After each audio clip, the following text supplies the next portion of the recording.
Bonjour mesdames et messieurs, bienvenue à Hebdo4, votre émission qui traite d'informations locales. Voici le contenu de cette édition du 6 février. Qui sera responsable de l'extinction du caribou? Une bande dessinée de sensibilisation et de réflexion pour contrer les préjugés envers les personnes handicapées. Les services en implication et en entrepreneuriat offerts au Carrefour Jeunesse Emploi Avignon Bonaventure. Formation et conférences pour les 50 ans et plus offerts par l'organisme Adocor. Et un début de saison difficile pour les amateurs de motoneige. Bonne émission tout le monde! Tout d'abord, conscient de l'importance du retour du chemin de fer de la Gaspésie pour toute la région, le ministre des Transports réaffirme son engagement à poursuivre les travaux en vue de réhabiliter le plus rapidement possible ce réseau ferroviaire jusqu'à Gaspé. Toutefois, malgré tous les efforts déployés, le ministère prévoit un délai supplémentaire de 2 ans de la mise en service du tronçon entre Caplan et Port-Daniel-Gascon, ayant pour cause des problèmes d'érosion et des dommages plus importants que prévus sur certaines structures, ce qui nécessite des travaux plus complexes. La mise en service du tronçon entre Caplan et Port-Daniel-Gascon est donc reportée en 2024 afin d'assurer un réseau ferroviaire des plus sécuritaires. La survie du caribou forestier et montagnard en inquiète plusieurs. Malheureusement, il en resterait à peine une quarantaine et des solutions pour éviter l'extinction ne sont pas simples. Nous en avons discuté avec Caroline Duchesne, la directrice générale du Conseil régional de l'environnement Gaspésie-Île-de-la-Madeleine. Il y a un autre dossier qui est super important, mais qui avance peut-être un petit peu moins bien, c'est au sujet du caribou. Oui, pauvre caribou, hein? Le caribou, c'est que le caribou, je me souviens, il y a 20 ans, il y en avait plus de 200, là. Puis là, on a 40, peut-être un petit peu moins, puis il y a combien de femelles là-dedans qui ont des possibilités d'avoir des petits, on ne sait pas trop, là. Mais, c'est clair que là, il y a un déclin, c'est vraiment drastique, puis ça fait des années et des années et des années qu'on en parle. Il y a eu 2 plans de rétablissement du caribou qui ont été travaillés en groupe avec des experts, mais qui n'ont jamais été mis en œuvre.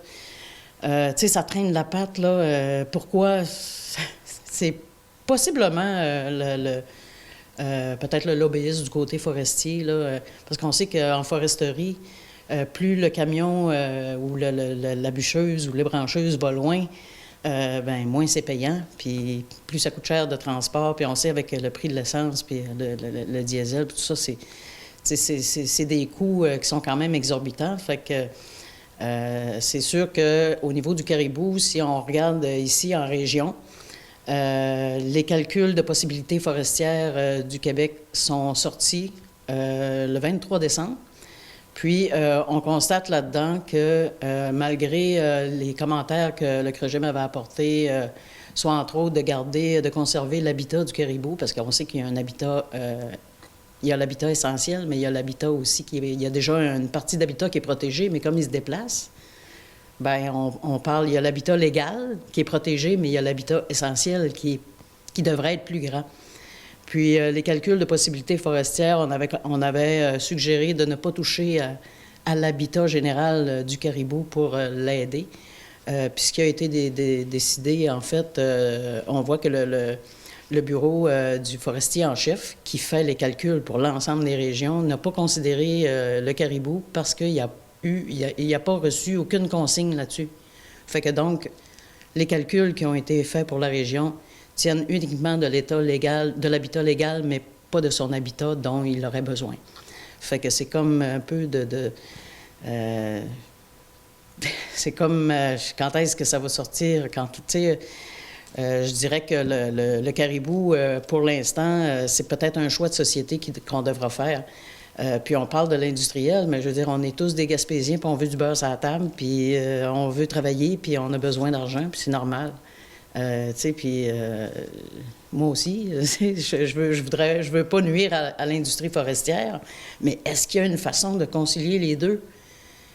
Parce que sinon, on devra faire des choix. Est-ce qu'on laisse ça aller, puis on continue la foresterie autour de l'habitat du caribou, ou on protège le caribou qui fait quand même partie de notre patrimoine? C'est un choix qu'on aura à faire, mais idéalement, en concertation, on devrait arriver à trouver une solution, là.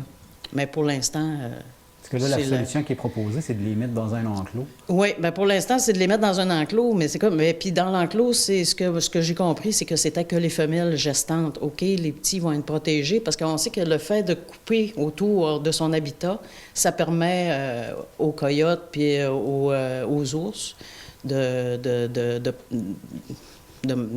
d'attraper les fans, les petits fans qui viennent au monde au printemps. Mais c'est que si on les met en enclos, OK, il y a cette protection-là, mais par contre, après ça, on va les relâcher dans un milieu qui est trop petit, qui ne correspond pas à l'habitat que le caribou aurait besoin. On est déjà rendu trop... Il est déjà trop restreint, le caribou. On l'a enclavé, puis d'année en année, on rapetisse tout le temps son espace.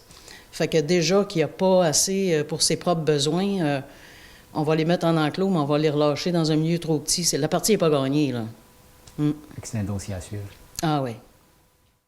Le regroupement des associations des personnes handicapées de la Gaspésie, les Îles-de-la-Madeleine, procède présentement à la livraison de plus de 3500 bandes dessinées intitulées « Il était une fois, toi et moi », un nouvel outil pour contrer les préjugés envers les personnes handicapées. Ghislain Gagnon, le directeur général du regroupement, nous en parle. Bonjour Ghislain. Salut André. Pouvez-vous nous expliquer, en premier lieu, c'est quoi le regroupement des associations des personnes handicapées Gaspésie-les-Îles? Le RAVJ, on regroupe là, cette année 13 associations qui vont offrir des services aux personnes handicapées, que ce soit les organismes de loisirs comme la FAC, des centres de répit qui vont accueillir des gens pour la nuit, comme à la Maison Mégoire à Saint-Omer. Donc, on va retrouver tout le tour de la péninsule gaspésienne et aux îles de la Madeleine des associations qui offrent des services. Et nous, on va s'occuper de la portion, au RAVJ, de la portion défense de droits. C'est-à-dire autant dans la mobilisation sociale, dans l'éducation populaire autonome, dans la représentation auprès des élus ou dans l'analyse politique non partisane. C'est-à-dire qu'on peut étudier des projets de loi, déposer des mémoires en commission parlementaire, prendre le micro pour défendre les droits donc, pour les personnes handicapées et leurs proches, donc leurs familles, et travailler fort sur l'accessibilité universelle surtout, puis l'inclusion totale des personnes handicapées dans notre société. Puis là, il y a un super de beau projet que vous avez acheté les droits. C'est une bande dessinée. Oui, nous en parler un peu? Il était une fois, toi et moi, on est vraiment contents. C'est notre projet fort, là, 2021. C'est un projet qui, à la base, vient de la Mauricie. Un regroupement d'organismes comme nous en Mauricie, qui travaille très fort avec l'OPHQ, l'Office des personnes handicapées du Québec, et avec un auteur, un dessinateur, un graphiste et tout ça. Et ils ont composé cette œuvre-là. Et dans ce livre-là, on va suivre Samy. Samy qui nous parle des préjugés. Quel point c'est mauvais les préjugés dans la vie. De se faire une opinion négative d'une personne avant même de la connaître, juste en la regardant comme ça. Mais on va suivre Samy qui va se promener au parc, entre autres, ou est-ce qu'avec un ami pour trouver des jeux qui sont accessibles à une certaine clientèle handicapée. On va parler du handicap, de la surdité, avec un jeune homme qui a un implant et on va même apprendre, parce que c'est toujours suivi d'un jeu à côté, apprendre le langage des signes. Donc, c'est 6 histoires différentes sur la différence. Et ici, on a notre ami qui est autiste, donc qui range ses voitures bien droit, puis quand on bouge ça le dérange. Donc, c'est juste pour expliquer des fois que les réactions de certaines personnes, les façons de faire, c'est juste que les personnes sont différentes. Elles ne sont pas des personnes, il ne faut pas les diminuer pour autant, c'est des personnes, des humains à part entière. Donc, c'est vraiment un beau travail, une belle revue, du beau matériel qui a fait son entrée dans toutes les commissions scolaires de la Gaspésie, des îles de la Madeleine. Il y a des écoles qui ont déjà fait la distribution aux élèves. Il y en a d'autres que ça va se faire dans les prochaines semaines, dans les prochains mois. Mais au total, c'est pas loin de 4000 bandes dessinées qui ont été données. Donc, ça s'adresse aux enfants de la maternelle jusqu'à la troisième année, donc le premier cycle du primaire. Donc, ils ont tous reçu cette bande dessinée-là qu'ils peuvent ramener à la maison.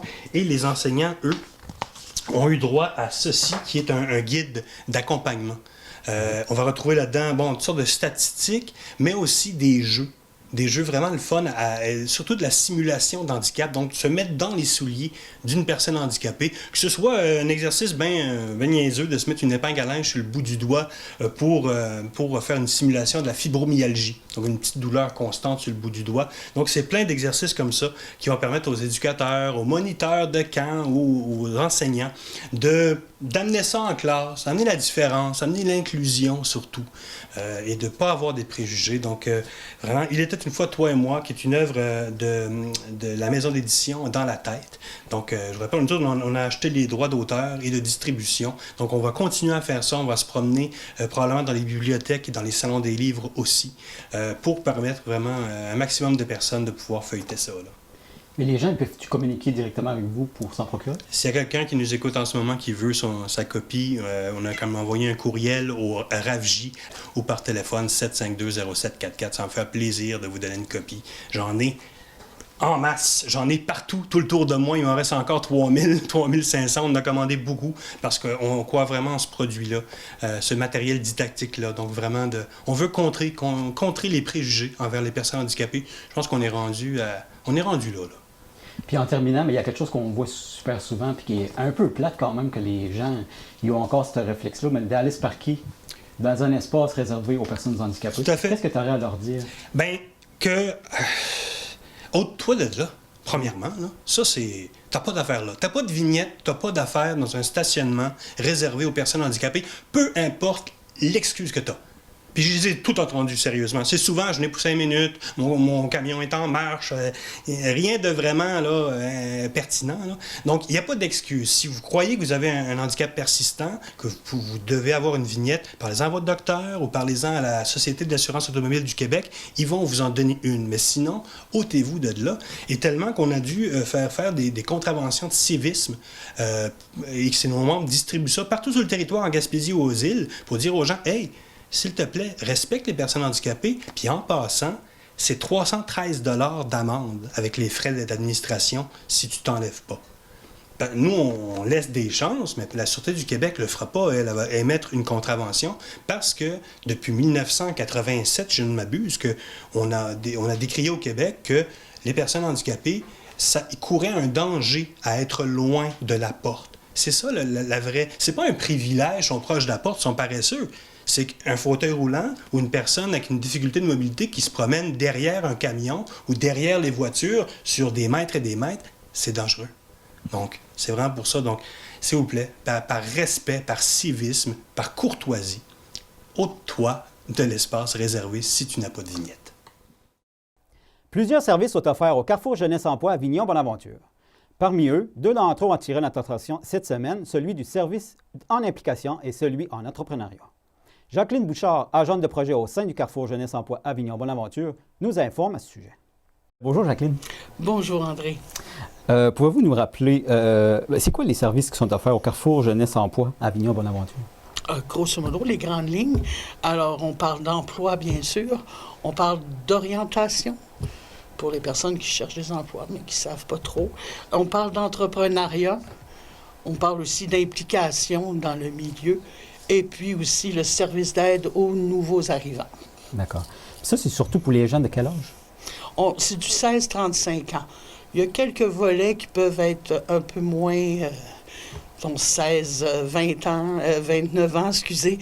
Puis aussi d'autres qui sont plus dirigés vers les écoles. Mais, grosso modo, c'est 16-35 ans, puis on ne demande pas les cartes. OK. Là, vous avez un volet, c'est l'implication dans le milieu. Pouvez-vous nous l'expliquer en gros? C'est... L'implication dans le milieu, c'est un beau volet. Entre autres, on a un projet qui s'appelle Autonomie personnelle et sociale. Alors, à ce moment-là, c'est des jeunes qui sont justement de 16 à 29 ans. Et puis, dans le fond, on les aide, on les accompagne pour qu'ils atteignent leur potentiel. On les accompagne aussi pour briser l'isolement ou le cycle, les conditions de vie là, qu'on peut aider certainement.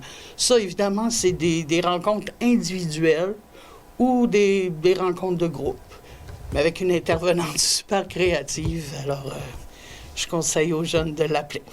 Est-ce qu'il y a d'autres volets dans le volet implication sociale? Oui, il y en a un autre, puis un autre beau aussi. Alors, on appelle ça gagnant-gagnant. Là, à ce moment-là, ça brise l'isolement. On revient souvent à ça, mais c'est important. Briser l'isolement, puis le cycle de la pauvreté économique. Pour ça, je veux dire, là, à ce moment-là, il y a 2 obstacles majeurs à ça. il y a le transport, puis il y a aussi le casier judiciaire. Donc, quand tu te cherches un emploi, c'est pas facile si tu n'as pas de permis, puis si en plus tu as un casier judiciaire. Alors, une personne, soit un ou l'autre, a juste à communiquer avec nous, et puis nous, on paye les frais des cours de conduite ou les frais pour défaire c'est-à-dire retirer le casier judiciaire de la personne. À ce moment-là, la personne, tout ce qu'elle a à faire en retour, puisque c'est gagnant-gagnant, tout ce qu'elle a à faire en retour, c'est de donner des heures bénévolat dans la communauté. Puis ça, son choix. Mais toujours accompagné avec un intervenant qui va le guider bien là-dedans. D'accord. Puis là, vous avez un autre volet qui est super important, c'est l'entrepreneuriat. Qu'est-ce que vous offrez au juste en entrepreneuriat? En entrepreneuriat, c'est dans le fond quelqu'un qui a une bonne idée, qui a un projet, puis qui aimerait bien faire peut-être une petite entreprise avec ça. Je dis petite, peu importe l'envergure. Par contre, je veux dire, besoin d'accompagnement, c'est pas trop où se diriger. Dans le fond, c'est le pré-démarrage en entrepreneuriat. Et puis là, à ce moment-là, il y a quelqu'un qui va l'accompagner à toutes les différentes étapes, l'amener jusqu'au plan d'affaires. Puis là, à ce moment-là, ben, on peut le diriger vers d'autres ressources qui sont pour le financement, ou comme je pense au CLE, la MRC aussi, qui sont impliqués dans ces domaines-là. Donc, on les accompagne tout au long. Et puis, évidemment, selon les besoins du jeune. Non? Puis, même parfois, il peut avoir même un aide financière. Oui, si jamais un jeune a une idée de volontariat, c'est surtout les adultes, ils veulent partir quelque chose qui a un impact dans la communauté, puis que là, à ce moment-là, je veux dire, nous, on a aussi ce qu'on appelle dans le volet volontariat, c'est un genre de budget qu'on peut aider la personne, les frais de déplacement. C'est vraiment aux besoins de la cause, aux besoins du projet volontariat.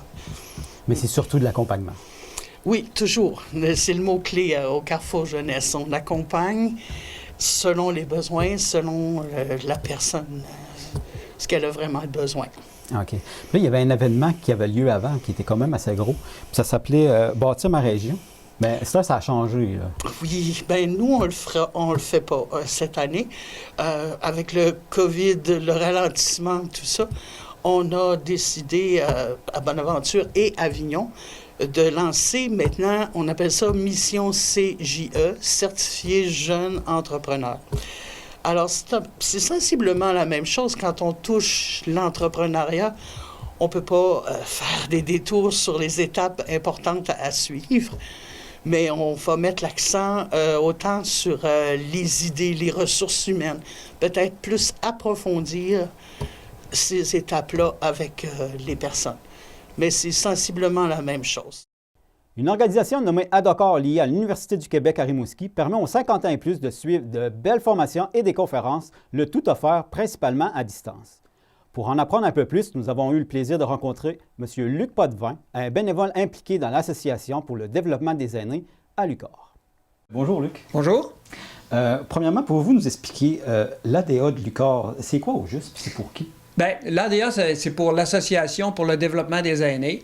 Donc, c'est une association qui vise le développement. Quand on pense à développement, on pense à quelque chose comme l'apprentissage, le développement des connaissances, le développement des habiletés. Donc, c'est une association qui est dédiée au développement des aînés de toute la région Gaspésie-Île-de-la-Madeleine. C'était quoi ton autre question? C'est ça, ben, c'était quoi au juste, puis c'est pour qui? À qui ça s'adresse? C'est pour qui? Oui. Ben, ça s'adresse aux gens de 50 ans et plus, qu'on appelle couramment les aînés. Écoute, puis les aînés, ça commence jeune, hein? Fait que c'est ouvert à tout ce beau monde-là. OK. Oui. C'est quel genre de formation puis de conférences qui peut être offert? Bien, tu vois, ça va dans différents, on va dire, domaines.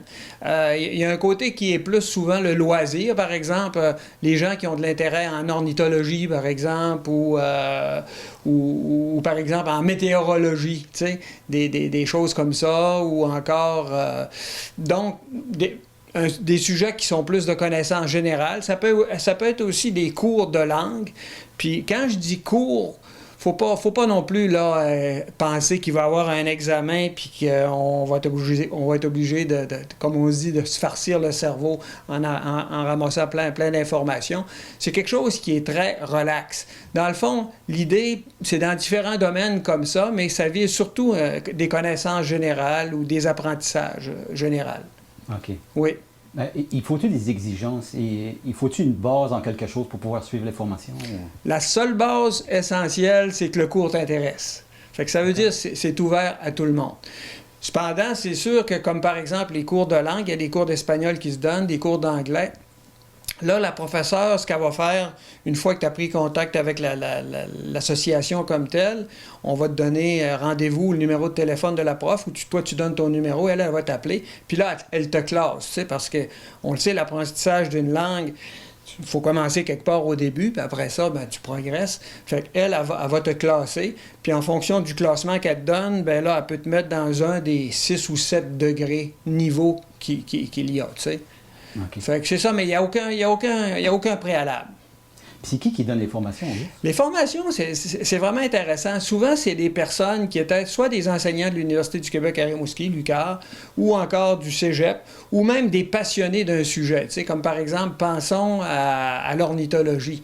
Et on le sait, en Gaspésie, il y a le Club ornithologique de la Gaspésie, c'est des gens qui sont des amateurs dans le sens premier du terme, ça veut dire aimer. Amateur, c'est qui aime, tu sais.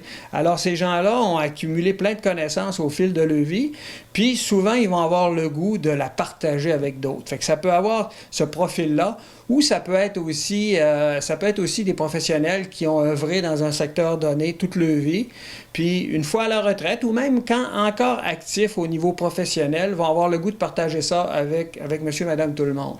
Comme par exemple, en météo, je voyais que c'était quelqu'un là qui était une bolle dans son domaine, là, qui est rendu, il a dépassé le doctorat, mais qui va trouver les mots pour vraiment rendre ça accessible puis que ça soit abordable pour tout le monde, là. Y a-t-il des coûts reliés à ça, aux formations? Oui, il y a des coûts. C'est dépendamment si tu es membre ou non membre. Le membership, ça coûte 20 $ par année. Okay. Et puis en passant, ça te donne accès à aussi des conférences gratuites. Je voyais dernièrement, par exemple, il y a une conférence qui se donne sur les testaments puis la succession. On le sait, des fois, bon, en vieillissant, on y pense, hein, on n'est pas éternel personne. Fait que c'est un notaire, finalement, qui va, sur Zoom, va prendre 1h30 pour expliquer aux gens les choses à ne pas oublier, si tu veux, ou à faire, justement, pour là-dessus. Fait que les coûts varient. Il y a des cours, par exemple, moi, j'en suis un, là, sur, au niveau de l'économie, sur des connaissances générales en économie, on pourrait dire la macroéconomique, là. Donc, c'est 4 cours. C'est sûr que dans ce cas-là, c'est moins coûteux que j'en suis un autre en espagnol, par exemple, qui va s'étaler sur 10 semaines. Mais ça revient à peu près, je dirais, entre 8 et 10 $ par cours. Fait que si la session à 4 cours, c'est, on va dire, une quarantaine de dollars, puis si elle en a 10, bien, c'est une centaine de dollars. Mais ça varie un peu, là, mais autour de ça. OK. Ouais. Puis si les gens veulent plus d'informations, ils s'informent où? Ben, tu sais, dans le fond, la meilleure chose à faire, c'est d'aller sur un moteur de recherche style Google, puis de taper Association pour le développement des aînés de l'Université du Québec à Rimouski. En bref, c'est ADA-UQAR. D'accord. Fait que, à partir de là, vous allez voir, il y a ça va vous amener sur le site Internet de l'association comme telle pour le développement des aînés. Puis de là, vous allez voir la façon, là, tous les renseignements sont là, puis vous pouvez aussi contacter, il y a une personne qui travaille à temps partiel pour l'association, parce que même si on est proche de l'UQAR, c'est quand même quelque chose qui est distinct de l'Université du Québec à Rimouski, là. OK. Mais les formations qui sont données sont toutes entièrement en ligne? Je vous dirais qu'en très grande partie. Donc, ça, c'est quelque chose qui est vraiment intéressant. Ça nous rend ça accessible pour nous, les Gaspésiens. Puis, souvent, ben, ça va se combiner, par exemple, avec une sortie. Là, les sorties sont bien sûr en fonction de ce que nous permet les conditions sanitaires, mais on voit on est en train de s'ouvrir, là. Et, par exemple, en ornithologie, il va y avoir des formations qui vont être données en ligne, en Zoom. Et après ça, il va y avoir une sortie prévue peut-être au mois d'avril, là, de quelques heures, quelque part en Gaspésie, où la personne qui aura donné le cours va inviter ses étudiants à aller faire une virée sur le territoire. La même chose en photographie, par exemple. Il y a des cours, par exemple, comme initiation à la musique populaire, voir un peu les grands courants de musique. Ça, il n'y a pas de sortie de prévu. Les cours de langue non plus, il n'y a pas de sortie. Puis, si les gens ne sont pas familiers avec le Zoom, il y a moyen aussi d'avoir des formations sur Zoom comme tel. D'accord. Ouais. Et voici la chronique motoneige réalisée par notre collègue Marc Duguay. Bonjour à tous et bienvenue à cette chronique motoneige. Début de saison difficile, manque de neige en début d'hiver, mois de janvier très froid, salle à manger des relais fermés. Eh bien, bonne nouvelle, la plupart des relais de notre région ont ouvert leur salle à manger. Donc, débutons tout d'abord avec le relais du club de motoneige Les Sentiers Blancs de Chandler. Le relais est ouvert tous les jours à partir de 9 h et le service de restauration à partir de 11 h. Ensuite, nous avons le centre plein air La Souche de Gascon, maintenant ouvert du mercredi au dimanche avec service de restauration offert par Mme Diane Anglehart de la cantine chez Dedi. Le relais Les Aigles Blancs à Hope, ouvert du mardi au dimanche, opéré par Mme Joanne Baudin et son équipe. Et maintenant, le centre plein air Les Monticoles de Passepébiac, salle à manger désormais ouverte. Le service de restauration est offert par M. Donald Prudhomme. Et pour ce qui est du club Tourbillon de Monaventure, malheureusement, pas de service de restauration cette année, mais toujours la possibilité d'entrer à l'intérieur et se réchauffer et utiliser les toilettes. Et ce service est offert du mercredi au dimanche jusqu'à 15 h. Et finalement, un peu plus loin, le relais du club Mont-Carleton, service de restauration désormais ouvert, ainsi que la salle à manger, et ce, 7 jours semaine. Et maintenant, événement à venir, la porte ouverte dans nos sentiers, qui devait avoir lieu le 15 et 16 janvier, qui a été reporté par la Fédération au 19-20 février pour diverses raisons, donc probablement le manque de neige, les restrictions au mois de janvier. Donc, la porte ouverte va avoir lieu le 19 et 20 février. N'oubliez pas que pour profiter de cette fin de semaine de porte ouverte, vous devez avoir immatriculé votre motoneige ainsi qu'une preuve d'assurance. Et on vous demande aussi de vous inscrire sur le site de la FCMQ. Donc, c'est très important. N'oubliez pas, fin de semaine porte ouverte, 19-20 février. Donc, à ceux qui participeront à cette fin de semaine porte ouverte, souvent on entend dire « Moi, je n'ai pas une grosse motoneige, je ne peux pas vraiment aller dans les sentiers ». C'est faux. En autant que vous êtes immatriculé, assuré, il n'y a pas de problème. Vous pouvez aller dans les sentiers lors de cette fin de semaine. On ne vous demande pas de rouler à pleine vitesse. Vous pouvez en profiter puis visiter un peu. Tout ce qu'on vous demande, tenez votre droite. L'important, vous respectez la signalisation. On tient sa droite. On se surveille dans les courbes et tout va bien aller. Et peut-être que ce sera le début d'une nouvelle aventure pour vous.